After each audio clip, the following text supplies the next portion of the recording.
আসসালামু আলাইকুম। আজকে পড়ব হুমায়ুন আহমেদের অত্যন্ত জনপ্রিয় উপন্যাস বাদশা নামদারের নবম পর্ব। পাঠে আছি আমি সোহেল রানা। দিল্লির পথে ঘাটে জনৈক নগ্নপদ বৃদ্ধকে ঘুরতে দেখা যাচ্ছে। তার চক্ষু কোটরাগত, অনাহারে অর্ধাহারে শরীর ভেঙে গেছে। সে কপর্দকহীন, তার বেশিরভাগ সময় কাটে হালুইকারির দোকানের আশেপাশে। দোকানিদের কেউ কেউ একটা লাড্ডু, একটা লুচি ছুঁড়ে দেয়। বৃদ্ধ তা লুফে নেয়। খাবারের সন্ধানে সে শ্মশানঘাটেও বসে থাকে। সেখানে গুড় মাখানো চিড়া বিতরণ করা হয়। বৃদ্ধ উরুনি পেতে চিড়া গ্রহণ করে। বৃদ্ধ উচ্চ বর্ণের ব্রাহ্মণ, কিন্তু সে পৈতা লুকিয়ে ফেলেছে। ব্রাহ্মণরা উচ্ছিষ্ট খাদ্য গ্রহণ করতে পারে না। বৃদ্ধ নিরুপায়। উচ্ছিষ্ট খাদ্য গ্রহণে তার কোনো আপত্তি নেই। দিল্লি শহরের অন্য ভিক্ষুকদের সঙ্গে তার এখনো কোনো তফাৎ নেই। খাদ্য নিয়ে ভিক্ষুকদের সঙ্গে সে কাড়াকাড়িও করে। কুকুর যেমন অন্য কুকুরকে দেখলে গর্জন করে, ভিক্ষুকও সেরকম অন্য ভিক্ষুককে দেখলে গর্জন করতে থাকে। এ বৃদ্ধ আমাদের পরিচিত। তার নাম হরিশঙ্কর, আচার্য হরিশঙ্কর। তিনি শত মাইল হেঁটে দিল্লি এসেছেন সম্রাট হুমায়ুনের সাক্ষাৎ প্রত্যাশী হয়ে। সম্রাট তার অতীত জানেন না, কাজেই সম্রাটের কৃপা প্রার্থনা তিনি করতে পারেন। সম্রাট সন্দেহ করবেন না। সম্রাটের সঙ্গে দেখা করার চেষ্টা তিনি ত্রুটি করেননি, সব চেষ্টা ব্যর্থ হয়েছে। ভিক্ষুককে রাজদরবারে ঢোকানো যায় না। সম্রাটের দর্শন প্রার্থীদের উপহার নিয়ে যেতে হয়। আচার্য হরিশঙ্করের কাছে তার নোংরা অরুণী ছাড়া কিছুই নেই। প্রতি শুক্রবার হাতির পিঠে চড়ে সম্রাট জুমুয়ার নামাজ পড়তে যান। এই সময় রাস্তার পাশে দাঁড়িয়ে হরিশঙ্কর সম্রাটের দৃষ্টি আকর্ষণের জন্য নানা অঙ্গভঙ্গি করেন। উচ্চস্বরে কাঁদেন, তাতে লাভ হয় না, সম্রাট তাকান না। এখন হরিশঙ্কর লাফ দিয়ে হাতির সামনে পড়ার চিন্তা ভাবনা করেছেন, সাহস সঞ্চয় করতে পারছেন না। এক জুমাবারে হরিশঙ্কর রাস্তার পাশ থেকে দৌড়ে এসে সম্রাটের হাতির সামনে দাঁড়িয়ে চোখ বন্ধ করে ফেললেন। হাতের পায়ের নিচে পিষ্ট হওয়ার দৃশ্য না দেখাই ভালো। চারিদিক থেকে হইচই হচ্ছে, ঘণ্টা বাজছে। ভীত হরিশঙ্কর চোখ খুললেন। আশ্চর্য, হাতির পিঠের হাওদায় বসা সম্রাট তার দিকে তাকিয়ে আছেন। তিনি কি তাকে চিনতে পারছেন? উত্তেজনায় হরিশঙ্কর কুর্নিশ করতেও ভুলে গেল। সম্রাট বললেন, আপনি কি আচার্য হরিশঙ্কর? হরিশঙ্কর সঙ্গে সঙ্গে মাটিতে লুটিয়ে পড়লেন। সেখান থেকে উঠে হাত জোড় করে বললেন, সম্রাট আমাকে চিনতে পেরেছেন। আমার জীবন ধন্য। আমি শেরশাহর হাতে বন্দী ছিলাম, কোনো ক্রমে পালিয়ে এসেছি। আমি সম্রাটের দেখা পেয়েছি, আমার জীবন ধন্য। আমার দেখা পাওয়ার জন্যই কি আপনি এসেছেন? হ্যাঁ সূচক মাথা নেড়ে হরিশঙ্কর আবার মাটিতে লুটিয়ে পড়লেন। সম্রাট বললেন, আপনার অতি মলিন বেশ, ভগ্ন শরীর দেখে আমি ব্যথিত। কাল রাজদরবারে আমার সঙ্গে দেখা করবেন। সম্রাট হুমায়ুন হরিশঙ্করকে সভাসদের পদ দিলেন। তিনি সম্রাটের উপদেষ্টাদের একজন হলেন। সম্রাট হুমায়ুনের অনেক বড় বড় ভুলের মধ্যে এটিও একটি। 7 দিনের মধ্যে আচার্যের চেহারায় জেল্লা ফিরে এলো। নতুন পোশাকে তাকে দরবারে মোটেই বেমানান মনে হলো না। তিনি অবশ্য নিজের সবকিছু থেকে আলাদা করে মৌনী ভাব ধরলেন, যদিও তিনি জানেন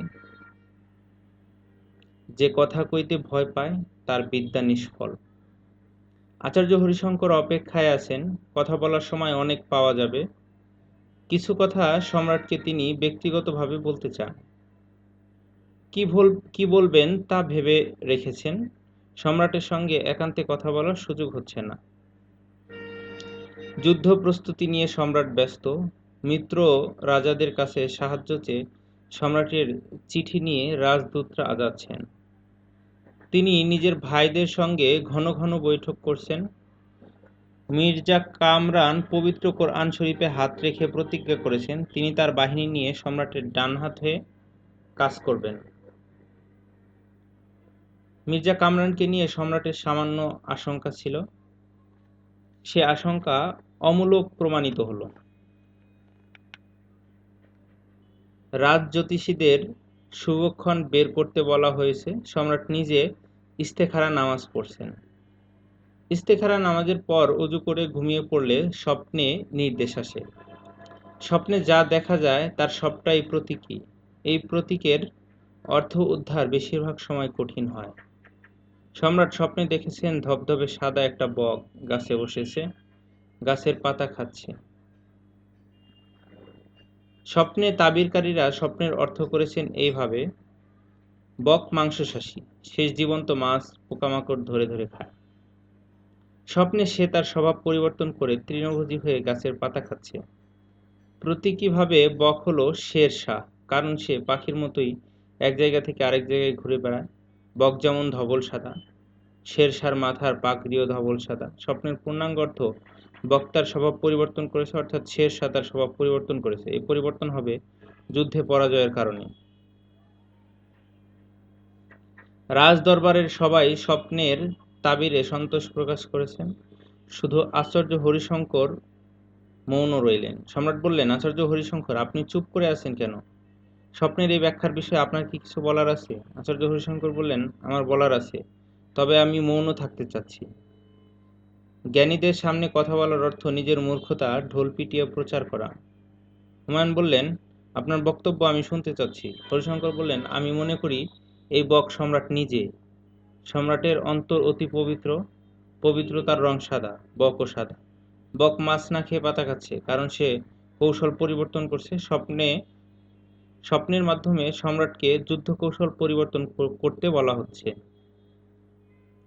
হুমায়ুন বললেন, আপনার ব্যাখ্যা আমি গুরুত্বের সঙ্গে বিবেচনা করলাম। যুদ্ধযাত্রায় আপনি আমার সঙ্গী হবেন।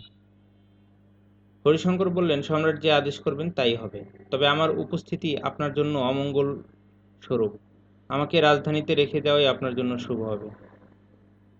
শুভ দিন দেখে হুমায়ুন শের শাহকে লণ্ডভণ্ড করে দিতে যুদ্ধযাত্রা করলেন। শেষ মুহূর্তে মির্জা কামরান সরে দাঁড়ালেন, কারণ নদীর এক মাছ খেয়ে তিনি পেটের পীড়ায় আক্রান্ত হয়েছেন। বিছানা থেকে উঠে বসার ক্ষমতাও নেই। তাই এই অবস্থায় যুদ্ধযাত্রা করা যায় না। তবে তিনি 500 ঘোড়সওয়ার পাঠিয়ে দিলেন। তারা কিছুদূর গিয়ে পাঞ্জাবে ফিরে এলো। সম্ভবত এরকম নির্দেশই তাদের উপর ছিল। হুমায়ুন ভাইকে একটি চিঠি পাঠিয়ে তার অগ্রযাত্রা অব্যাহত রাখলেন। চিঠিতে লেখা, ভাই কামরান, তোমার অসুখের খবর শুনে ব্যথিত বোধ করছি। আমার ব্যথা আরও প্রবল হয়েছে, কারণ শেরশাহ নামক দস্যুর পরাজয় তুমি নিজের চোখে দেখতে পেলে না। যুদ্ধক্ষেত্রে আমি কল্পনা করে নেব তুমি আমার পাশেই আছো। কল্পনার শক্তি বাস্তবের চেয়ে কম না। আমার প্রধান ভরসা কল্পনার তুমি এবং তোপখানার 2 প্রধান ওস্তাদ আহমদ রুমি ও হোসেন খলিফা। শুধু এই 2 জনই কামানদেগ শের খাঁর বাহিনীর ছিন্ন বিচ্ছিন্ন করে দিতে পারবে। আমি তোমার আশু রোগমুক্ত কামনা করছি। আশা করছি তুমি তোমার বিজয়ী ভ্রাতাকে অভ্যর্থনা করার জন্য তোরণ নির্মাণ করে অপেক্ষা করবে। যদি দ্রুত আরোগ্য লাভ করো, তাহলে বড় ভাইয়ের সাহায্য করার জন্য কনৌজ চলে আসবে। ইতি তোমার বড় ভাই হুমায়ুন মির্জা। সম্রাট এই চিঠি সম্রাট হিসাবে লিখলেন না। ভাইয়ের কাছে ভাইয়ের চিঠি গেল। সম্রাটের সিলমোহর চিঠিতে পড়ল না। কামরান মির্জা অসুস্থের ভান করলেন। বড় বড় হেকিমরা তার কাছে আসা যাওয়া করতে লাগল। হেকিমরা ঘোষণা করলেন, কামরান মির্জাকে বিষ খাওয়ানো হয়েছে। এই জঘন্য কাজ কে করেছে তা জানার জন্য চেষ্টা শুরু হলো। সন্দেহ অন্তঃপুরের দিকে।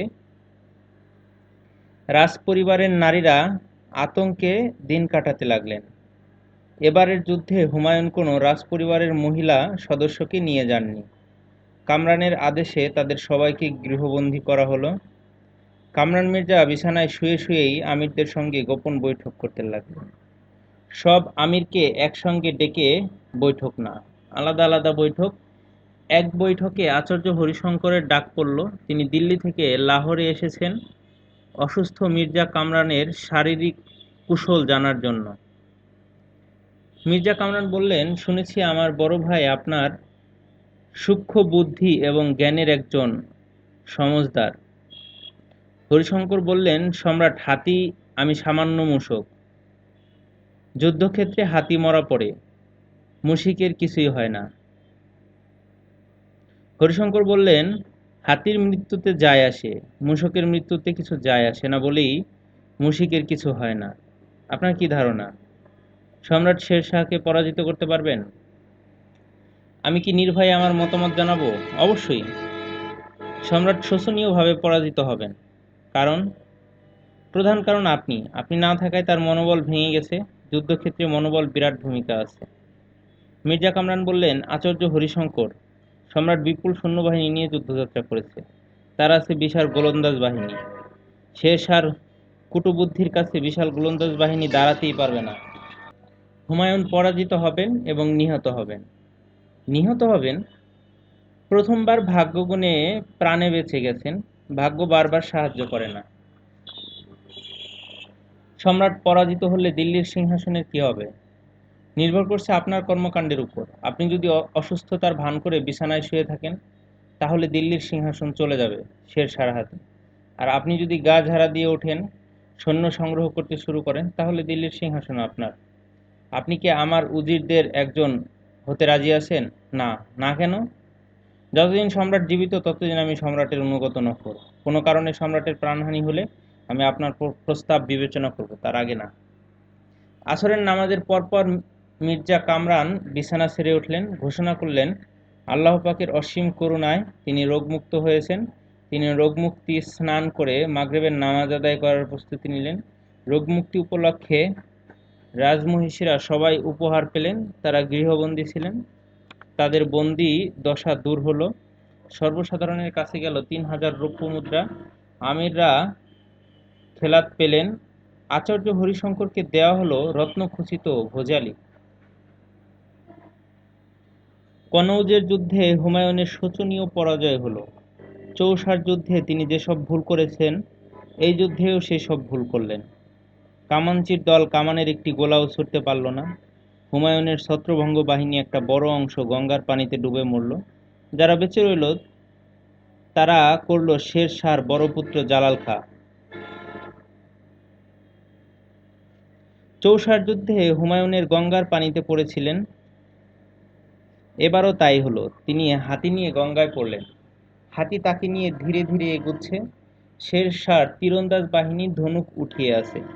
ইচ্ছা করলেই তীরে ছুঁড়ে তারা সম্রাটকে মারতে পারে।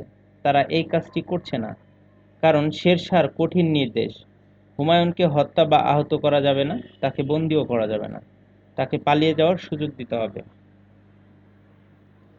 জালাল খাঁ পরাজিত সৈন্যদের ধাওয়া করে দিল্লি পর্যন্ত নিয়ে গেলেন। 15ই জুলাই 1540 খ্রিস্টাব্দে শের শাহ দিল্লির সিংহাসন দখল করে বসলেন। ওই দিন প্রবল বর্ষণ হলো।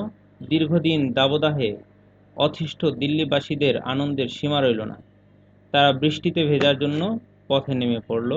তারা লক্ষ্য করল, অতি সাধারণ চেহারার এক ব্যক্তি ঘোড়ায় চড়ে দিল্লির পথে নেমে বৃষ্টিতে ভিজছে। এ ব্যক্তি দিল্লির সিংহাসন দখল করে নিয়েছে। জনতার কেউ তা বুঝতেই পারল না। হুমায়ুন লাহোর থেকে শের শাহকে একটা কবিতা লিখে পাঠালেন। কবিতাটি হলো, যদিও আয়নায় নিজ চেহারা দেখা যায়, তারপরেও তা থাকে আলাদা। নিজে নিজেকে অন্য রূপে দেখা বড়ই আশ্চর্যের ব্যাপার। এ হলো আল্লাহর অলৌকিক কাজ। শের শাহর চিঠির জবাবে লিখলেন, আমি মূর্খ বিশেষ। আপনার কবিতার অর্থ বোঝা আমার জ্ঞানের অতীত। আমি লাহোর দখল করতে রওনা হব। আপনার জন্য লাহোর ছেড়ে পালিয়ে যাওয়াই মঙ্গল হবে। মির্জা হিন্দালের মা দিলদার বেগমের দিনলিপি শ্রুতি লিখন করেছে তার এক দাসী হোসনা জান।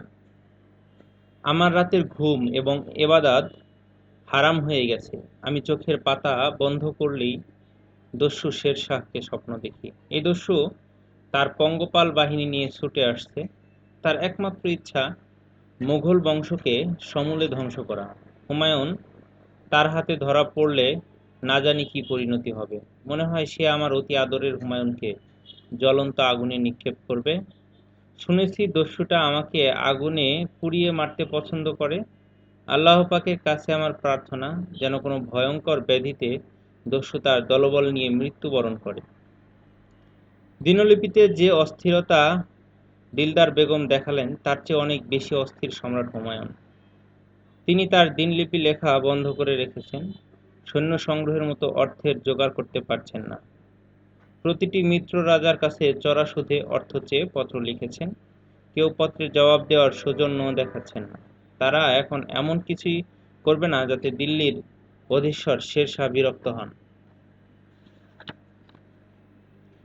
হুমায়ুনের ব্যক্তিগত ঘোড়সওয়ার বাহিনীর একটি অংশ কামরান মির্জার সঙ্গে যোগ দিয়েছে। কামরান মির্জা তাতে আপত্তি করেনি কেন? সে কি হুমায়ুনকে ত্যাগ করে শের শাহর সঙ্গে যুক্ত হবে? এও কি সম্ভব? কামরান মির্জা আমিরদের নিয়ে ঘন ঘন দরবার করছে, এর কোনোটাতেই হুমায়ুনকে ডাকা হচ্ছে না। সম্রাটের কাছে খবর আছে গভীর রাতে কামরানের এক আমির ফতেলা লাহোর ত্যাগ করেছে, তার সঙ্গে 12 জন সৈন্যের একটা দল আছে। এই আমির কি কামরানের গোপন কোনো চিঠি নিয়ে শেরশাহর কাছে গেছে?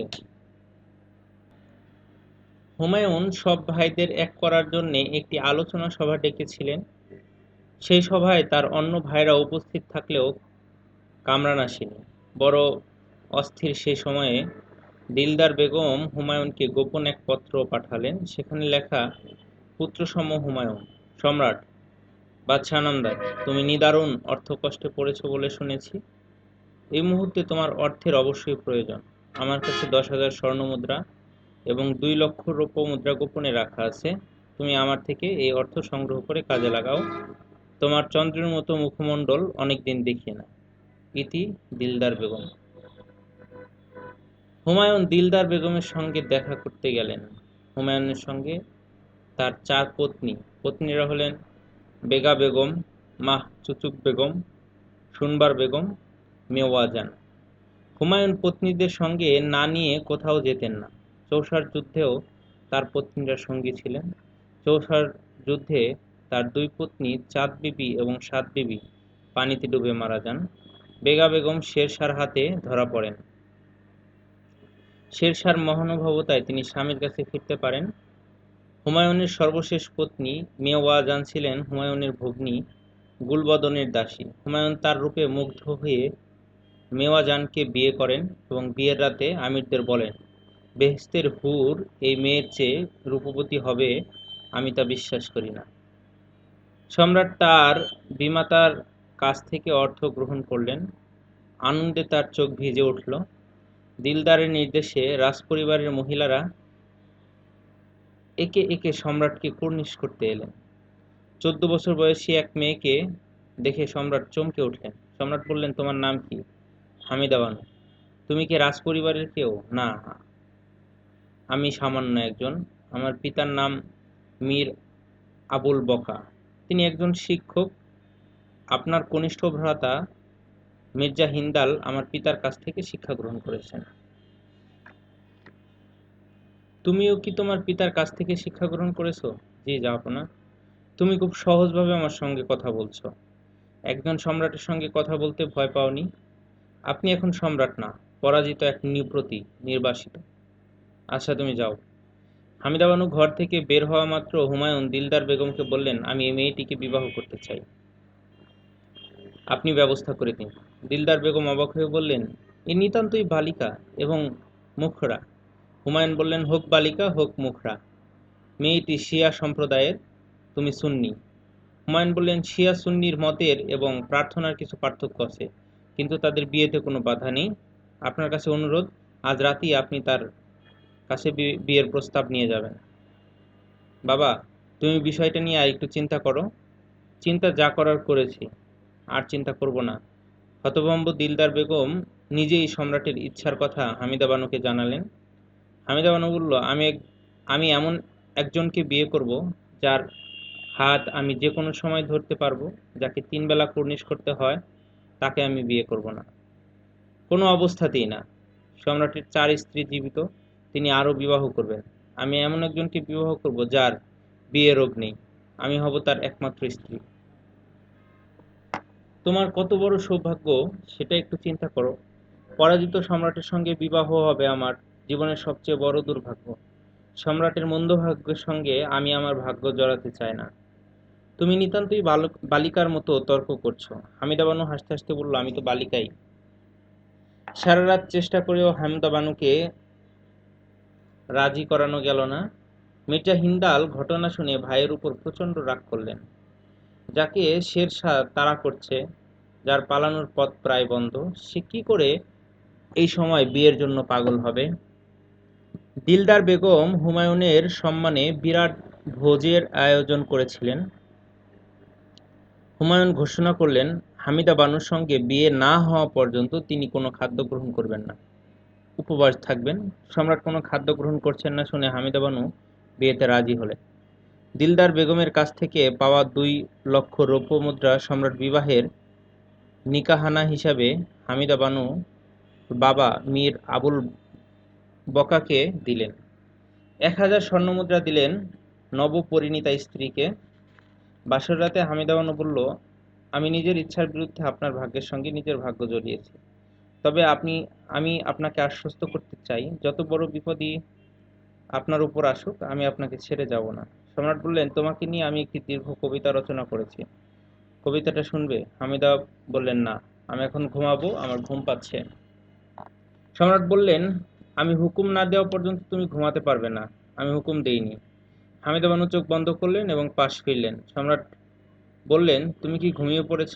না। তোমাকে আমি একটা উপহার দিব, উঠে বসো। উপহারটা কি দেখো? কি উপহার? একটা হীরা, এর নাম কোহিনূর।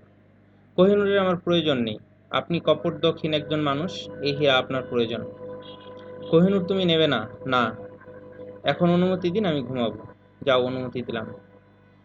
সম্রাট ঘুমন্ত স্ত্রীর দিকে তাকিয়ে স্ত্রীকে নিয়ে লেখা দীর্ঘ কবিতা আবৃত্তি করলেন। আবৃত্তি শেষ হওয়া মাত্র হামিদা বানু বললেন, আপনি দুর্বল সম্রাট, কিন্তু অত্যন্ত সবল একজন কবি। কবিকে অভিনন্দন। হামিদা বানুর গর্ভেই পৃথিবীর সেরা নৃপতির একজন জন্মায়। তিনি সম্রাট আকবর, আকবর দ্য গ্রেট। ফজরের নামাজ শেষ করে সম্রাট হুমায়ুন কিছুক্ষণ ঘুমান। দিনের কাজকর্ম শুরু হয় ঘুম থেকে ওঠার পর। আজ নিয়মের ব্যতিক্রম হয়েছে। সম্রাট নামাজ শেষ করে বাগানে গেছেন। তার মন প্রফুল্ল। গত রাতের শেষ অংশে সুন্দর একটা স্বপ্ন দেখেছেন। শেষ রাতের স্বপ্ন অর্থবহ। একজন তাবিরকারীকে দিয়ে স্বপ্নের অর্থ করাতে হবে। স্বপ্নে তিনি তার পিতা বাবরকে দেখেছেন। বাদশাহ বাবর ঘোড়ায় চড়ে যাচ্ছেন, পেছনে পেছনে যাচ্ছেন হুমায়ুন। জায়গাটা মনে হলো কাশ্মীরের কোনো বাগান। কাশ্মীর বাদশাহ বাবরের অতি প্রিয় স্থান। কাশ্মীরকে তিনি বলতেন, আমার ব্যক্তিগত বাগিচা। ঘোড়ায় যেতে যেতে একটা জায়গার কাছে বাবর থামলেন। ঘোড়া থেকে নামলেন না। হুমায়ুনকে বললেন, তাকিয়ে দেখো, কি সুন্দর জলপদ্ম। যাও, এই পদ্মটি তুলে আনো। আমি এত সুন্দর জলপদ্ম কখনো দেখিনি। পিতার আদেশ শুনে হুমায়ুন ঘোড়া থেকে নামলেন। পদ্ম আনতে তাকে পানিতে পা ফেলতে হলো। পানি বরফ শীতল, কাকের চোখ কাকের চোখের মতো স্বচ্ছ। স্বপ্নে এই পর্যায়ে সম্রাটের ঘুম ভাঙল। অনেকদিন তিনি পিতাকে স্বপ্নে দেখেন না।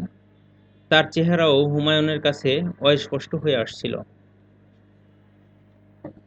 স্বপ্নে পিতাকে অতি স্পষ্ট দেখে হুমায়ুনের মন আনন্দে পূর্ণ হয়েছে। তিনি নিশ্চিত এটি একটি ভালো স্বপ্ন। লাহোরের এই বাগানে জলপুষ্প ফোটানোর জন্য একটি জলাধার করা হয়েছে। সম্রাট হুমায়ুন জলাধারের দিকে যাচ্ছেন। তার মন বলছে, জলাধারে তিনি জলপদ্ম ফুটে আছে দেখবেন। খুব কাছ থেকে কেউ একজন বলল, আমি কি সম্রাটের সঙ্গে কিছুক্ষণ থাকতে পারি? অতি জরুরি কিছু কথা আমার সম্রাটকে বলা দরকার। সম্রাট ঘাড় ফিরিয়ে বৈরাম খাঁকে দেখলেন। বৈরাম খাঁকে চিন্তিত এবং বিষণ্ণ দেখাচ্ছে। হুমায়ুন বললেন, আপনার সঙ্গে আমার সব সময় প্রিয়। আসুন, আমরা দুজন জলপদ্মের সন্ধানে যাই। জরুরি আলাপের জন্য সময় অনেক পাওয়া যাবে। বৈরাম খাঁ এগিয়ে এলেন। হুমায়ুন বললেন, আপনাকে দেখে মনে হচ্ছে বিনিদ্র রজনী কেটেছেন। বলুন জরুরি কথা। আমি একটি পত্র নিয়ে এসেছি। হুমায়ুন বললেন, পত্র কে পাঠিয়েছে? শেরশাহ? না। পত্রটি লেখা হয়েছে শেরশাহকে। লিখেছেন আপনার ভ্রাতা মির্জা কামরান। হুমায়ুন জলাধারের দিকে যাচ্ছিলেন। বৈরাম খাঁর কথায় তার থমকে দাঁড়িয়ে যাওয়ার কথা, তিনি থমকে দাঁড়ালেন না। জলাধার পর্যন্ত গেলেন, সেখানেও জলপদ্ম ফুটেছে। স্বপ্নের মতো সুন্দর না হলেও সুন্দর, একসঙ্গে অনেকগুলো ফুটেছে বলেই সুন্দর। স্বপ্নে একটা জলপদ্ম ছিল। হুমায়ুন আনন্দিত গলায় বললেন, বাহ। বৈরাম খাঁ বললেন, পত্রটা কি এখন পড়বেন? হুমায়ুন বললেন, এই অপূর্ব দৃশ্য কিছুক্ষণ দেখতে দিন, তারপর পত্র পাঠ করব। দীর্ঘ নিঃশ্বাস চাপতে চাপতে বৈরাম খাঁ বললেন, অবশ্যই, আপনি দৃশ্য দেখুন। শেরশাহকে লেখা মির্জা কামরানের পত্র। দিল্লির মহান সম্রাট, জগৎ স্বীকৃত বীরপুরুষ মহানুভব শের খাঁ। আমি দীর্ঘ পত্রালাপে যাচ্ছি না, আমার ভাই হুমায়ুন মির্জা এই বিষয়ে বিশেষ পারদর্শী। মূল কথায় যাই, আমি আমার ভাইকে বন্দি করে আপনার হাতে তুলে দিতে রাজি আছি। বিনিময়ে আমি কি পাবো তা দূত মারফত জানালে খুশি হব। ইতি আপনার অনুগত মির্জা কামরান। হুমায়ুন ছোট্ট করে নিঃশ্বাস ফেলে আবারও জলাধারবর্তী পদ্মর দিকে চোখ ফিরিয়ে বললেন, বৈরাম খাঁ, আপনি কি এই ফুলগুলির আয়ও জানেন? বৈরাম খাঁ বললেন, আমি সৈনিক মানুষ, আমার চিন্তা আমার মহান সম্রাটের এবং আমার সৈন্যদের আয়ু নিয়ে। হুমায়ুন বললেন, অপূর্ব এই ফুল মধ্যরাতে ফোটে এবং মধ্য দুপুরে বুঝে যায়। 7 দিন এরকম চলে, তারপর এর আয়ু ফুরায়। সম্রাট, আমরা কি মূল বিষয়ে আসতে পারি? মূল বিষয়ে যেতে মন চাচ্ছে না বলেই পুষ্প বিষয়ে কথা। অবস্থা যে গুরুতর তা কি বুঝতে পারছেন? হ্যাঁ, পারছি। আপনার কি মনে হয় না এই মুহূর্তে কামরান মির্জাকে বন্দী করা প্রয়োজন? তা কি সম্ভব? বৈরাম খাঁ বললেন, গতরাতে শেষ প্রহরে আমি তাকে বন্দী করেছি। আপনার হুকুম পাওয়া মাত্র তাকে আপনার সামনে উপস্থিত করা হবে। সম্রাট বললেন, সাবাস। বৈরাম খাঁ মাথা নিচু করে প্রশংসা গ্রহণ করলেন। হুমায়ুন বললেন, কেউ চমৎকার কোনো কাজ করলে আমরা বলি সাবাস। কেন বলি জানেন? না, পারস্য সম্রাট শাহ আব্বাসের কারণে বলি। শাহ আব্বাস সারা জীবন প্রশংসনীয় সব কাজকর্ম করে গেছেন, সেখান থেকেই সাবাস শব্দটি এসেছে। বৈরাম খাঁ বললেন, আমি সৈনিক মানুষ, এত কিছু আমার জানার প্রয়োজন নাই। যুদ্ধবিদ্যা জানা প্রয়োজন, তারপরেও সম্রাটের কাছ থেকে শিক্ষামূলক প্রতিটি বিষয় আমি মনে রাখি। এখন অধীনে আপনার প্রতি দুটি বিশেষ অনুরোধ। আপনার যে কোনো অনুরোধ রাখা হবে। অন্যায় অনুরোধ হলেও আমি রাখব। বলুন, কি অনুরোধ? আমার দুটি অনুরোধ, কামরান মির্জাকে বিদ্রোহ এবং গোপন ষড়যন্ত্রের শাস্তি মৃত্যুদণ্ড দেবেন এবং এই দণ্ডাদেশে আজ সূর্যাস্তের আগেই কার্যকর করবেন। দ্বিতীয় অনুরোধ কি? যার কারণে আমরা এই ষড়যন্ত্রের বিষয়ে জানতে পারি তাকে পুরস্কৃত করবেন। সে কে? তার নাম হরিশঙ্কর। হরিশঙ্করকে পুরস্কৃত করা হবে, তাকে আমার সামনে উপস্থিত করুন। কামরান মির্জাকে কখন উপস্থিত করব? আসরের নামাজের পর। বৈরাম খাঁ বললেন, আমি কি আশা রাখতে পারি মাগরিবের নামাজের আগেই তার মৃত্যুদণ্ড কার্যকর হবে? হুমায়ুন জবাব দিলেন না। বৈরাম খাঁ বললেন, হাতির পায়ের নিচে মস্তক পিষ্ট করে মৃত্যু হলো এমন অপরাধীর নিম্নতম শাস্তি। হুমায়ুন এবারও কিছু বলল না। আমি শাস্তির ব্যবস্থা সম্পূর্ণ করে রাখব, আপনার আদেশ পাওয়া মাত্র শাস্তি কার্যকর করা হবে।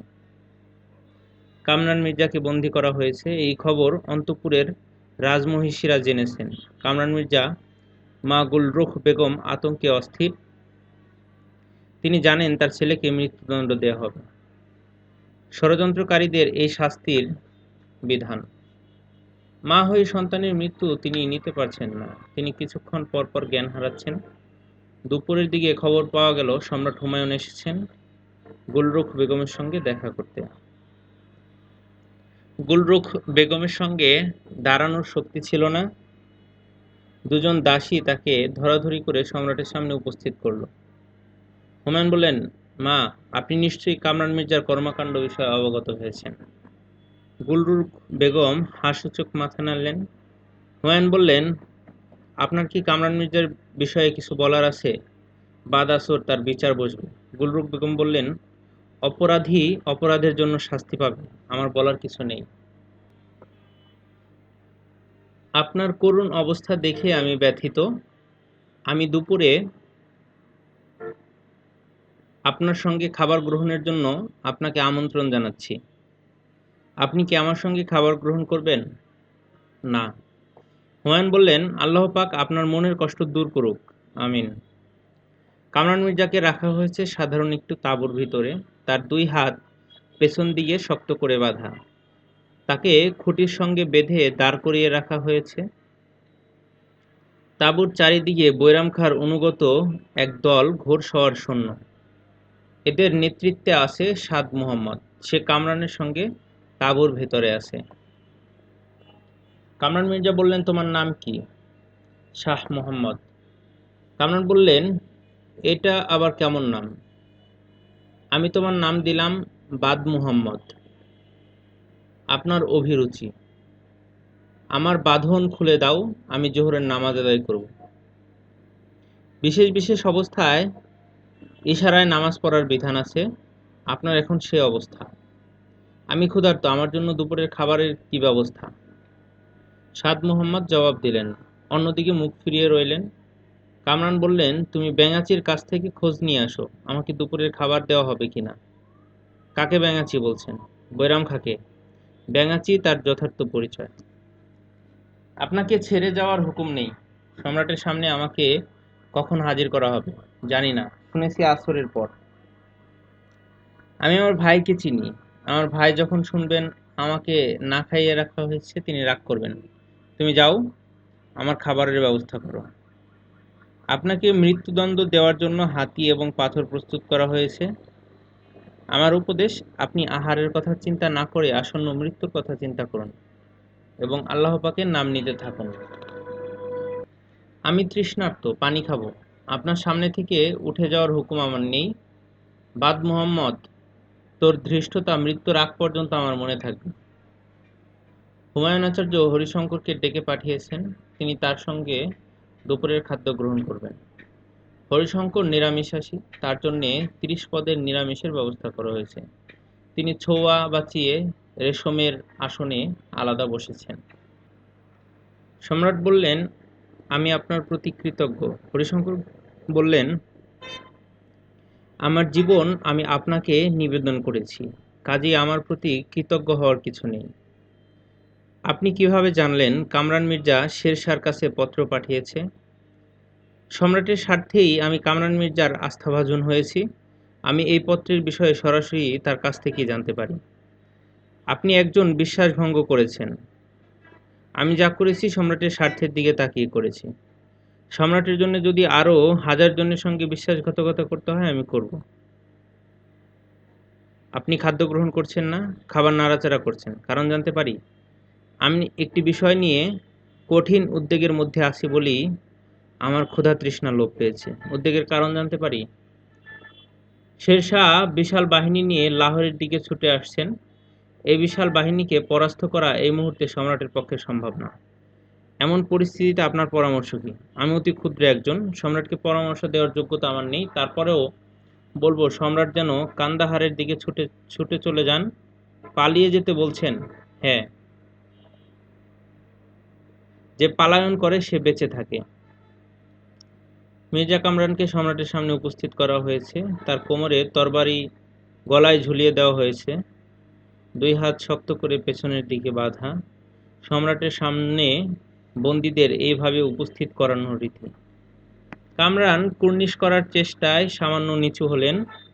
হুমায়ুন বললেন, আমার ভাইকে কেন তোমরা এভাবে আমার সামনে উপস্থিত করেছ? এখনই হাতের বাঁধন খুলে দাও, গলা থেকে তরবারি নাও। তাই করা হলো। সম্রাট উঠে এসে ভাইকে আলিঙ্গন করলেন। সম্রাট বললেন, আমার মহান পিতা মৃত্যুর আগে আমাকে বলেছিলেন, তুমি সবসময় ভাইদের দেখবে ক্ষমা সুন্দর চোখে। আমি তাই করছি। ভাই কামরান, এসো, তুমি আমার ডান পাশে এসে বসো। কামরান মির্জা তাই করলেন। অসময়ে একটি তরমুজ এসেছিল খোরাসান থেকে। সম্রাট নিজের হাতে সেই তরমুজের খণ্ড ভাইয়ের মুখে তুলে দিলেন। এমন আবেগঘন মুহূর্তে দরবারে মারহাবা ধ্বনি উচ্চারিত হলো। কেউ মারহাবা ধ্বনি দিল না। সম্রাট ভাইকে বিশ্রাম নিতে পাঠালেন। মধ্যরাতে বৈরাম খাঁ সম্রাটকে ডেকে তুললেন। দুটি দুঃসংবাদ আছে, সম্রাটকে জানানো প্রয়োজন। প্রথম দুঃসংবাদ, শেরশাহ লাহোরের কাছাকাছি চলে এসেছেন। দ্বিতীয় দুঃসংবাদ, মির্জা কামরান কিছুক্ষণ আগে তার সেনাবাহিনী নিয়ে কান্দাহার রওনা হয়েছেন। সম্রাট হুমায়ুনের সেনাবাহিনীর বেশিরভাগ সৈন্য কামরানের সঙ্গে যোগ দিয়েছেন। তিনজন ছাড়া বাকি আমিররাও তাই করেছেন। হুমায়ুন বললেন, বৈরাম খা, এর কারণ কি? বৈরাম খা বললেন, বিচার সভায় আপনার কর্মকাণ্ড দেখে দেখা হয়েছে আপনার দুর্বলতা হিসেবে। সবাই থাকে সবলের পক্ষে। আমি কি দুর্বল? আপনি অনেক বেশি সবল। এটা ধরার ক্ষমতা তাদের নেই। হুমায়ুন বললেন, সবকিছুই তিনবার করে ঘটে। সৌভাগ্য এবং দুর্ভাগ্য আসে পরপর তিনবার। আপনি আমাকে দুটি দুঃসংবাদ দিয়েছেন, এখন তৃতীয়টি দিন। বৈরাম খাঁ বললেন, সম্রাট যদি কামরান মির্জাকে মৃত্যুদণ্ড দিতেন তাহলে সেই আদেশ দ্রুত কার্যকর করার ব্যবস্থা নেওয়া ছিল। হাতি এবং হাতির পায়ের নিচে পিষ্ট করার জন্য পাথর ছিল। কামরান মির্জা সেই পাথর সাদ মোহাম্মদকে হাতির পায়ের নিচে পিষ্ট করেছেন। সাদ মোহাম্মদকে, সম্রাট এবং আমার অতি অনুগত একজন, তার হাতেই কামরান মির্জা বন্দী হয়েছিলেন। বৈরাম খাঁ, আপনি কি নিয়তি বিশ্বাস করেন? করি না, কিন্তু আপনি বললে করব। সম্রাট দীর্ঘ নিঃশ্বাস ফেলে বললেন, আমি বলছি না, স্বয়ং আল্লাহ পাক নিয়তির কথা বলেছেন। সূরা বনী ইসরাঈলে বলা আছে, আমি তোমাদের ভাগ্য তোমাদের গলায় হাড়ের মতো ঝুলাইয়া দিয়েছি। নিয়তির হাতে সম্রাট নিজেকেই সমর্পণ করলেন। স্ত্রী হামিদা বানু এবং অল্প কিছু অনুগত নিয়ে শুরু হলো তার পথে প্রান্তরে পালিয়ে থাকার দিন। তাকে তাড়া করে ফিরল আরেক নিয়তির সন্তান শের খাঁ। ভুল বললাম, খাঁ না, তিনি এখন শাহ। এশার নামাজ শেষ হয়েছে। মির্জা কামরান নামাজ শেষ করে নৈশকালীন শরাব পানের আসরে বসেছেন। আসরে ৬ জন আমির উপস্থিত, তাদের হাতে রূপার পানপাত্র, মির্জা কামরানের হাতে সোনার পানপাত্র। মির্জা কামরান ক্ষুব্ধ চোখে এদিক ওদিক তাকাচ্ছেন। তার মেজাজ সপ্তমে, তবে মেজাজ নিয়ন্ত্রণে রাখার চেষ্টা করছেন। তার মেজাজ খারাপের প্রধান কারণ, স্বর্ণের পানপাত্রে তাকে ছাড়াও আরেকজন শরাব পরিবেশন করা হয়েছে। তার নাম বরকত খাঁ। বরকত খাঁকে কান্দাহারে পাঠিয়েছেন শের শাহ পুত্র জালাল খাঁ। বরকত খাঁর মর্যাদা একজন আমিরের চেয়ে বেশি হতে পারে না। তাকে স্বর্ণের পানপাত্রে শরাব পরিবেশন করে মির্জা কামরানকে ছোট করা হয়েছে। মির্জা কামরান ভেবে পাচ্ছেন না স্বর্ণপাত্রের এই ভুলটা কারা করেছে। খেদমতগাররা এমন বড় ভুল করবে না। নিশ্চয়ই এখানে আমিরদের ভূমিকা আছে। বরকত খাঁ পানপাত্রে চুমুক দিচ্ছেন না, এটিও এক ধরনের অপমান। মির্জা কামরান বললেন, আপনার কি নেশার পানীয় বিষয়ে আসক্তি নেই? বরকত খাঁ বললেন, জি না জনাব, আমি ধর্মভীরু মানুষ, ধর্মের অনুশাসন মেনে চলি। পরকালে হুররা যে মদিরা পরিবেশন করবেন তার জন্য অপেক্ষা করাটা উত্তম মনে করি। মির্জা কামরান বললেন, আপনি কি জালাল খাঁর কাছ থেকে কোনো পত্র এনেছেন? জি না জনাব। জালাল খাঁ তার পিতার স্বভাব পেয়েছেন, কলমের খেলার চেয়ে অসির খেলা তার অধিক পছন্দ। মির্জা কামরান পানপাত্রে দীর্ঘ চুমুক দিয়ে বললেন, জালাল খাঁ আপনাকে পাঠিয়েছেন কেন? আপনার কুশল জানার জন্যে। আপনার শরীর কেমন জনাব? শরীর ভালো। পেটের পীড়ার ঘন ঘন আক্রমণে শিকার হন বলে শুনেছি। পেট কি ঠিক আছে? পেট ঠিক না থাকলে আপনি কি ওষুধ দেবেন? সেই যোগ্যতা আমার নাই জনাব। আমি সামান্য দুধ, কথা এক জায়গা থেকে আরেক জায়গায় নিয়ে যাওয়াই বাহন বিশেষ। মির্জা কামরান বললেন, জালাল খাঁর কাছ থেকে কি কথা এনেছেন বলুন শুনি। আমি কথা এনেছি আপনার জন্যে, আপনার আমিরদের জন্যে না। তাদের সামনে আমি মুখ খুলব না, ওরা সবাই আমার বিশ্বস্ত। বরকত খাঁ হাসতে হাসতে বললেন, এদের মধ্যে অনেকেই কিছুদিন আগে হুমায়ুনের বিশ্বস্ত ছিলেন। আমিরদের বিশ্বস্ততা আর বেশ্যাপল্লীদের বেশ্যাদের শারীরিক পবিত্রতা তুল্যমূল্য। মির্জা কামরান কঠিন ভাষায় বললেন, আপনি আমার সামনে আমার আমিরদের অপমান করছেন। দুঃসময়ে কোনো অপমান গায়ে মাখতে হয় না। মোগলদের এখন চরম দুঃসময়। মির্জা কামরান বললেন, আপনার যদি কিছু বলার থাকে আমার আমিরদের সামনেই বলতে হবে। বরকত খাঁ বললেন, আমার কিছু বলার নাই জনাব, আপনার কুশল জানতে এসেছিলাম, কুশল জানা হয়েছে, সন্তোষ লাভ করেছি, এখন অনুমতি পেলে বিদায় হব। বলতে বলতে বরকত খাঁ উঠে দাঁড়ালেন। লোকটির ঔদ্ধত্য এবং দুঃসাহস দেখে মির্জা কামরানের পিত্তি জ্বলে গেল। প্রধান আমির বললেন, আমরা চলে যাচ্ছি, আপনার আলোচনায় বসুন, সবার শান্তির জন্য আলোচনা জরুরি। মির্জা কামরান ইশারায় বরকত খাঁকে বসতে বললেন।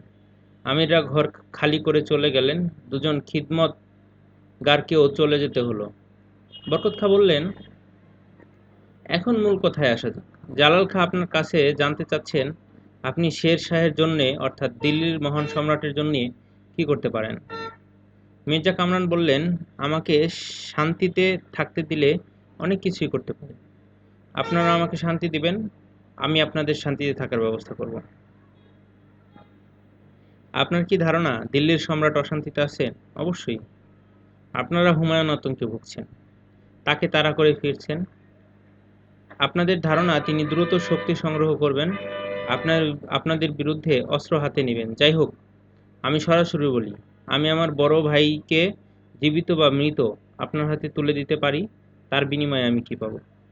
বরকত খাঁ বললেন, রেশমের কাজ করা মণিমুক্তা বসানো একজোড়া পাদুকা শের শাহ নিশ্চয়ই আপনাকে দিবেন। রসিকতা করছেন? রসিকতা কেন করব?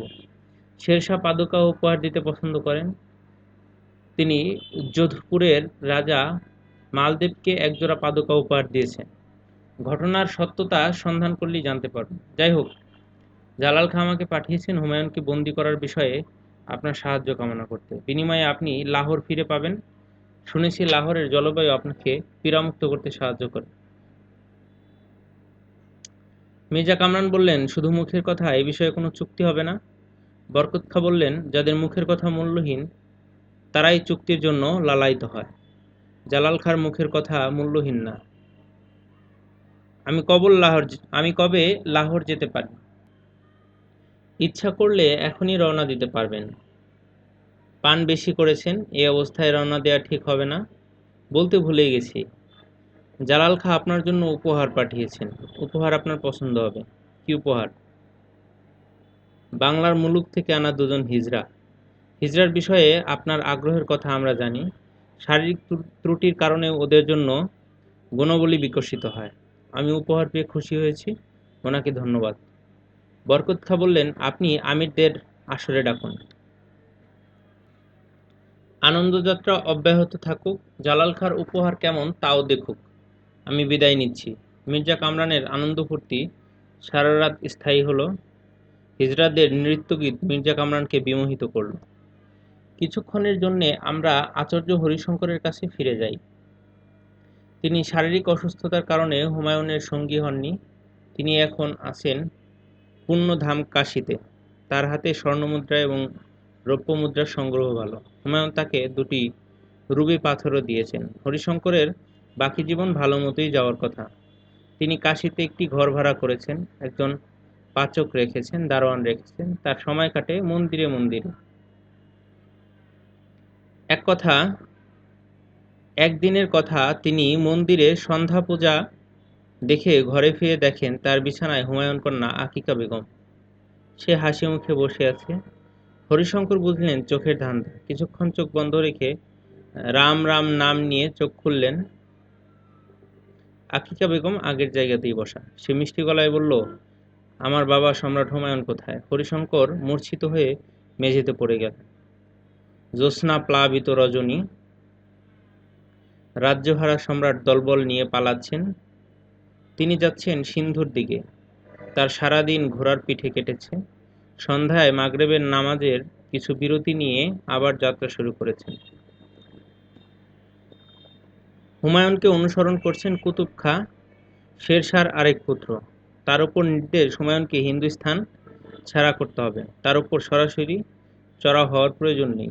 মধ্যরাতে হামিদা বানু স্বামীকে বললেন, তার বিশ্রাম প্রয়োজন, শরীর টানছে না। হুমায়ুন সঙ্গে সঙ্গে যাত্রাবিরতির নির্দেশ দিলেন। খোলা প্রান্তর, চাঁদে আলোর ফিনকি ফুটেছে।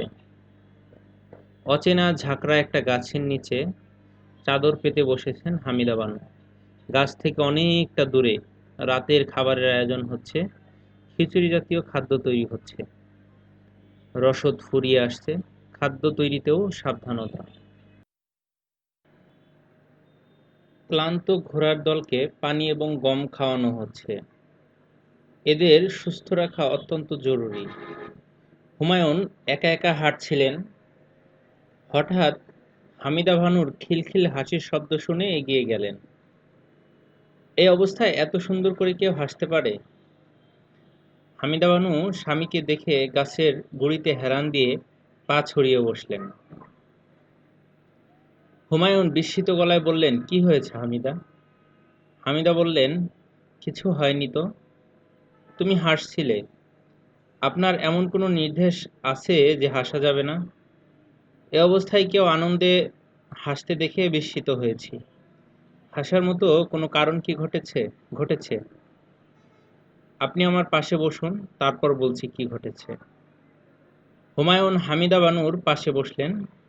হামিদা বানু গলা নামিয়ে বললেন, আপনার হাত এগিয়ে দিন। হাত ধরে বলবো। হুমায়ুন হাত এগিয়ে দিলেন। হামিদা বানু স্বামীর হাত ধরতে ধরতে বললেন, ভাগ্য আপনাকে অতি সাধারণ একজন মানুষের কাতারে নিয়ে এসেছে। এমন সাধারণ যে আমি ইচ্ছা করলেই এখন আপনার হাত ধরতে পারি। এই আনন্দেই হাসছি। হুমায়ুন ছোট্ট নিঃশ্বাস ফেললেন। স্ত্রীর কথার উত্তরে কিছু বললেন না। হামিদা বানু বললেন, আপনি একসময় কথায় কথায় শের বলতেন। অনেকদিন আপনার মুখ থেকে শের শুনি না। জ্যোৎস্না নিয়ে কোনো শের কি আপনার জানা আছে? না। বিয়ের রাতে আমাকে নিয়ে যে দীর্ঘ কবিতাটি লিখেছিলেন সেটিই শুনুন বলি। হামিদা, কবিতা আমার মনে নেই, একটা লাইনও মনে নেই। না, মনে করার চেষ্টা করুন। আজ রাতে আমি আপনার কাছ থেকে কবিতা শুনবই। যদি মনে না পড়ে নতুন কবিতা লিখবেন। কলম ছিঁকে কাগজ কলম নিয়ে আসতে বলুন। চাঁদের আলো তীব্র, এই আলোতে লিখতে আপনার অসুবিধা হবে না। হামিদা, তোমাকে খুব অস্থির লাগছে। কি হয়েছে বলো তো? আপনার মুখ থেকে কবিতা শুনতে ইচ্ছা করছে, এর বেশি কিছু না। হুমায়ুন বললেন, আমি কি তোমাকে একটা অনুরোধ করতে পারি? হামিদা বানু বলল, সম্রাট কখনো অনুরোধ করেন না, আদেশ করেন। তুমি ভালো করেই জানো আমি রাজ্যহারা সাধারণ একজন। আমি আমার স্ত্রীকে অবশ্যই অনুরোধ করতে পারি। কি অনুরোধ বলুন। তুমি কান্দাহারে ফিরে যাও। তোমার পরিচিত প্রিয়জনরা সবাই সেখানে আছেন। আমার সঙ্গে পথে পথেই ঘুরে বেড়ানোর কোনো অর্থ হয় না। কখন কোন বিপদ ঘটে। হামিদা বানু কঠিন গলায় বললেন, আমি আপনাকে ছেড়ে কোথাও যাব না। আপনার মন বলছে একদিন আপনি রাজত্ব ফিরে পাবেন, দিল্লির সিংহাসনে বসবেন। তখন আপনার সামনে আমাকে যেতে হবে কুর্নিশ করতে করতে। এই যে আমরা হাত ধরাধরি করে গাছের নিচে বসে আছি, এরকম তার হবে না। এই সুযোগ আমি ছাড়বো না। আমি সারাক্ষণ থাকবো আপনার পাশে। কে যেন পেছন দিকে এসেছে, শরীর চাদরে ঢাকা বলে তাকে চেনা যাচ্ছে না। হুমায়ুন বললেন, কে? আমি বৈরাম খা। আপনাদের এখনই রওনা হতে হবে। রাতের খাবার খাওয়ার সময় পাওয়া যাবে না। ঘোড়া কি প্রস্তুত? জি যাব না। হুমায়ুন তার স্ত্রীকে হাত ধরে তুললেন। কোমল গলায় বললেন, ক্লান্ত ভাবটা একটু কি কমেছে? হামিদা বানু বলল, হ্যাঁ কমেছে। আমরা যাচ্ছি কোথায়? বৈরাম খা জানে, আমি জানি না। হামিদা বানু বললেন, আমি আপনার মুখ থেকে একটা শের না শুনে ঘোড়ায় উঠব না। হুমায়ুন বললেন, একজন প্রেমিকের কাছে চন্দ্র হলো তার প্রেমিকার মুখ, আর জ্যোৎস্না হলো প্রেমিকার দীর্ঘশ্বাস। হামিদা বললেন, বাহ, সুন্দর শের। আপনাকে একটা কথা বলা হয়নি। আমি সন্তান সম্ভবা। আমার বিশ্রামের দিকে আপনাকে একটু নজর দিতে হবে। দিনরাত ঘোড়ার পিঠে থাকতে পারবো না। হতভম্ব হুমায়ুন বললেন, কি বললে? হামিদা বানু হাসতে হাসতে বললেন, একবার তো লজ্জার মাথা খেয়ে বলে ফেলেছি, আর বলতে পারবো না। হুমায়ুনের বাহিনী এগিয়ে যাচ্ছে। জ্যোৎস্না তীব্র থেকে তীব্রতর হচ্ছে। হুমায়ুন হামিদা বানুর পাশাপাশি যাচ্ছেন। দুজনের কারো মুখে কোনো কথা নেই। ঘোড়া ক্লান্ত হলেও ছুটছে তীব্র গতিতে। হামিদার গা গোলাচ্ছে। ঘোড়ার গায়ের ঘামের গন্ধ এখন আর সহ্য হচ্ছে না। তিনি কথাবার্তায় নিজেকে ব্যস্ত রাখার চেষ্টা করলেন। হুমায়ুনকে বললেন, আমাদের পরিকল্পনাটা কি? আমরা কি এক জায়গায় থেকে আরেক জায়গায় পালিয়ে বেড়াবো? হুমায়ুন জবাব দিলেন, না। হামিদা বানু বললেন, উদ্দেশ্যহীন পালিয়ে বেড়ানো বন্ধ করে আমাদের ঠান্ডা মাথায় পরিকল্পনা করতে হবে। হামিদা বানুর কথা শেষ হওয়ার আগেই ছোট কামানের গোলার আওয়াজ পাওয়া গেল, পরপর কয়েকটা। হুমায়ুনকে ধাওয়া করা বাহিনীর কামান নিয়ে আসার কথা না। ব্যাপারটা কি? বৈরাম খাঁর নির্দেশে হুমায়ুনের বাহিনী মূল পথ ছেড়ে জঙ্গলের ভেতর ঢুকে পড়ল। ঝোপঝাড়ের ভিতর দিয়ে জঙ্গলে ঢুকে পড়া ঘোড়ার মতো একটি প্রাণীর পক্ষে যথেষ্ট জটিল। এই কাজটি ঘোড়ারা ভালো মতোই করছে, তারা বিপদ আঁচ করতে পারছে। হামিদা বানু বললে, চমৎকার বুনো ফুলের সুবাস পাচ্ছি, আপনি কি পাচ্ছেন? হুমায়ুন বললেন, পাচ্ছি। হামিদা বানু বললেন, আমার কি সৌভাগ্য, সুন্দর ফুলের ঘ্রাণ পেলাম। আল্লাহ পাকের দরবারে অশেষ শুকরিয়া। মির্জা কামরাল লাহোর যাত্রা করেছেন। জ্যোতিষী শুভক্ষণ ঠিক করে দিয়েছে, ফজরের নামাজের পরপরই যাত্রা শুরু করতে হবে। পরের শুভক্ষণ মধ্যনিশা। মির্জা কামরান প্রথম শুভক্ষণ বেছেছেন। কান্দাহারের রাজমহিষীরা সবাই যাবেন। কান্দাহারে থাকবেন আসকারি মির্জা। যাত্রা শুরুর আগে মির্জা কামরান তার মা গুলরুখ বেগমের কাছে গেলেন দোয়া নেয়ার জন্য। গুলরুখ বেগম লাহোর যেতে অস্বীকৃতি জানিয়েছেন। মির্জা কামরান মার কাছ থেকে বিদায় নিলেন। গুলরুখ বেগম বললেন, আমি মা হিসেবে তোমার মঙ্গল কামনা করছি। যাত্রা শুভ হোক। আমার কিছু প্রশ্ন আছে। বলুন, কি প্রশ্ন? তুমি নাকি তোমার বড় ভাই হুমায়ুনের বিরুদ্ধে অস্ত্র হাতে নেবে, তাকে ধরিয়ে দেবে শেরশার হাতে। কোথায় শুনলেন এমন কথা?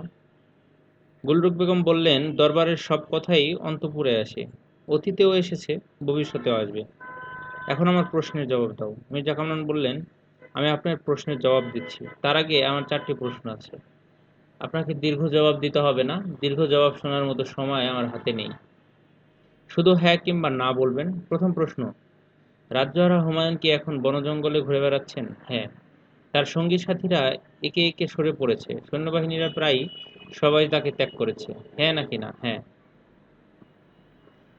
তৃতীয় প্রশ্ন, রাজ্যহারা হুমায়ুন কি এখন কোনো ভবিষ্যৎ আছে? গুলরুখ বেগম জবাব দিলেন না। মির্জা কামরান বললেন, আপনি জবাব দেননি, কাজেই ধরে নিলাম এই প্রশ্নের উত্তর হ্যাঁ। চতুর্থ এবং শেষ প্রশ্ন, আপনি কি চান আপনার মহান স্বামী যে মুঘল রাজ্যের প্রতিষ্ঠা করেছিলেন তা টিকে থাকুক? হ্যাঁ। তাহলে আমি যা করছি তার বিকল্প নেই, আমি লাহোরে শক্তি সংগ্রহ করব।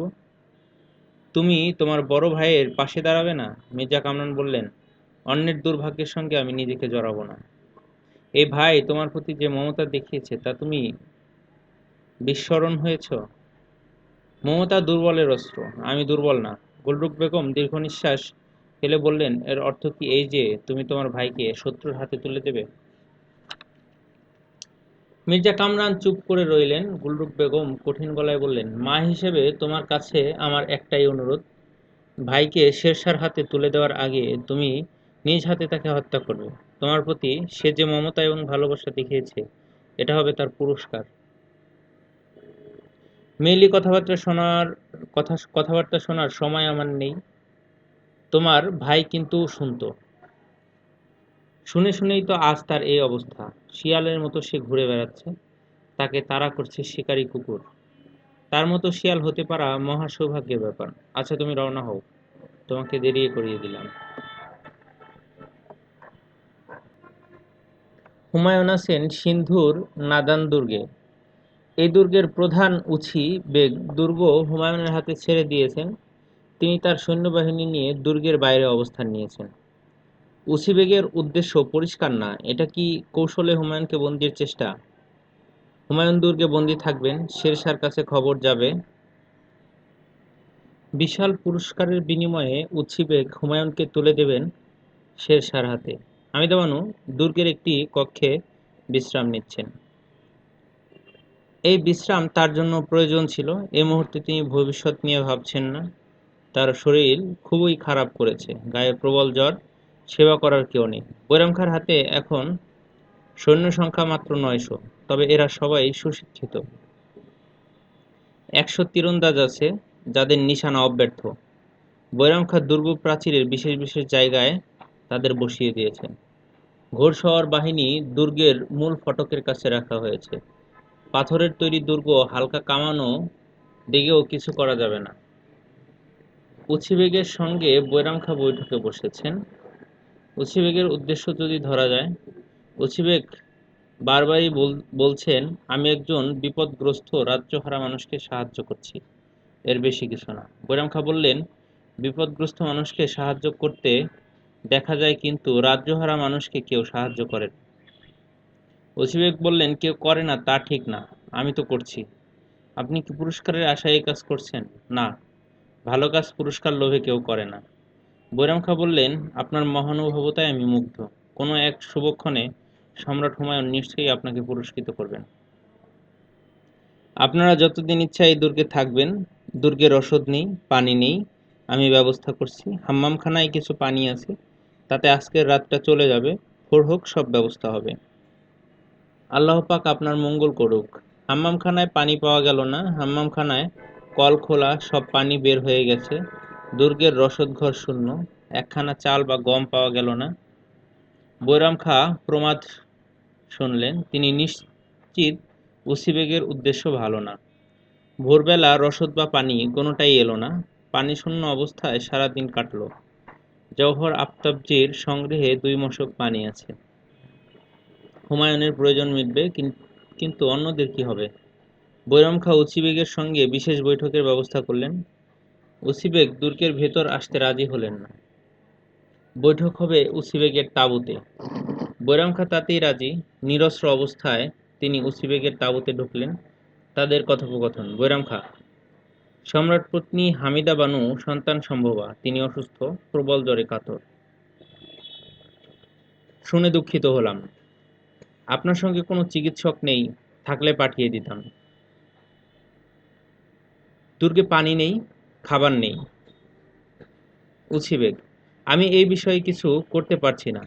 চেষ্টা করেও সংগ্রহ করতে পারছি না। আমাদের ও খাদ্য পানির সংকট। বৈরাম খাঁ, বাদশাহ হুমায়ুন আপনার কাছে একটা প্রস্তাব উপস্থিত করতে আমাকে বলেছেন। তিনি নিজ পত্নীর অবস্থা দেখেই এমন একটা প্রস্তাব করেছেন। ওসি বেগ, বলুন কি প্রস্তাব? বৈরাম খাঁ, ওনার সঙ্গে একটি বহুমূল্যবান রত্ন আছে। রত্নটি আপনি উপহার হিসেবে পাবেন। ওসি বেগ, রত্নটির নাম কি কোহিনূর? বৈরাম খাঁ, হ্যাঁ, কোহিনূর। আপনি খোঁজ খবর ভালোই রাখেন। দুর্গ প্রধান না হয়ে আপনার রাজ্য প্রধান হওয়া উচিত ছিল। যাই হোক, সম্রাটের একটি শর্ত আছে। ওসি বেগ, শর্ত দেওয়ার মতো অবস্থা আপনার সম্রাট নেই। তারপরেও শুনি। বৈরাম খাঁ, আপনি আমাদের সিন্ধু নদ পার হওয়ার ব্যবস্থা করে দিবেন, পানি এবং রসদ সরবরাহ করবেন। ওসি বেগ, কোহিনূর কখন পাবো? বৈরাম খাঁ, পানি এবং রসদ নিয়ে আপনার লোকজন ঢুকবে, তাদের সঙ্গে আপনিও দুর্গে ঢুকবেন, তখনই আপনার হাতে কোহিনূর দিয়ে দেওয়া হবে। আপনি কি রত্ন চেনেন?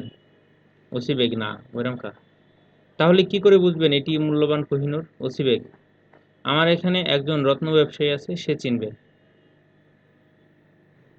বৈরাম খাঁ, আপনি তাহলে আগে থেকেই প্রস্তুত, কোহিনূরের জন্যে এ কাণ্ড করেছেন। ওসি বেগ, আপনার অনুমান সঠিক। কোহিনূর আগে আমার হাতে পৌঁছতে হবে। পানি এবং রসদ পাথর হাতে পাওয়ার পর সরবরাহ করা হবে। বৈরাম খাঁ, পাথর আপনি নিজে নেবেন নাকি আমাকে নিয়ে আসতে হবে? ওসি বেগ, আপনি নিয়ে আসবেন। রত্ন ব্যবসায়ী আপনার সঙ্গে যাবে, সে রত্ন ঠিক আছে কিনা দেখে নেবে। বৈরাম খাঁ, রত্ন ব্যবসায়ীকে আমার সঙ্গে দিন, আমি পাথর নিয়ে ফিরছি। আমাকে কিছু সময় দিতে হবে। কোহিনূর বিশেষ জায়গায় লুকানো, খুঁজে বের করতে সময় নেবে। এর মধ্যে আপনি পানি এবং রসদের ব্যবস্থা করুন। ওসি বেগ, বিলম্ব হলে সমস্যা নেই। রত্নবণিকের নাম মহাবীর, সে জাতিতে জৈন, পরম অহিংস, মুখে নাকে পাতলা কাপড় পরে রাখে, যেন মশামাছি নাকে মুখে ঢুকে মারা না যায়। মাটির দিকে তাকিয়ে হাঁটে, যেন পায়ের নিচে পড়ে পিঁপড়া মারা না যায়। রত্নবণিককে দুর্গে ঢুকেই দুর্গের দরজা বন্ধ করে দেওয়া হলো। বৈরাম খাঁ বললেন, আমরা যে মহাবিপদে পড়েছি তা কি বুঝতে পারছেন? মহাবীর বলল, আমি ব্যবসায়ী মানুষ, এসব কিছু বুঝি না।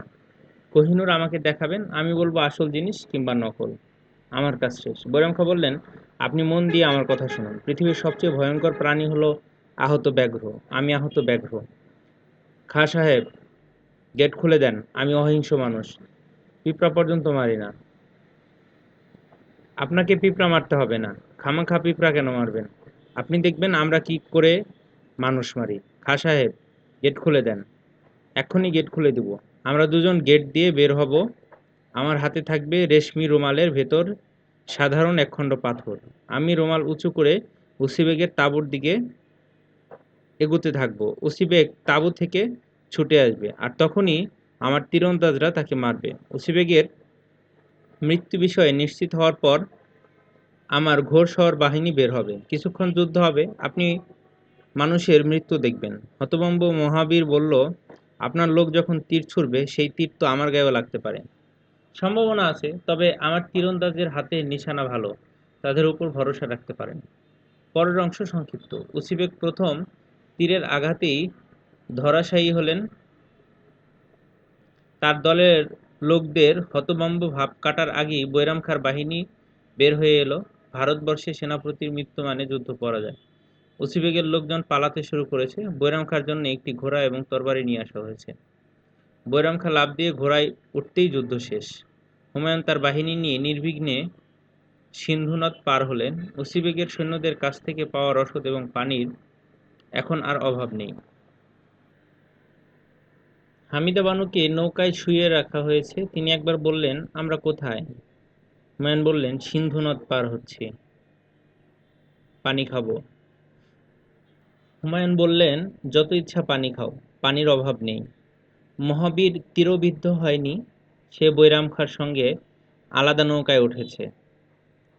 মহাবীর বৈরাম খাঁর দিকে তাকিয়ে বলল, আমার নাম মহাবীর, কিন্তু আপনি সত্যিই মহাবীর এবং অতি বিচক্ষণ।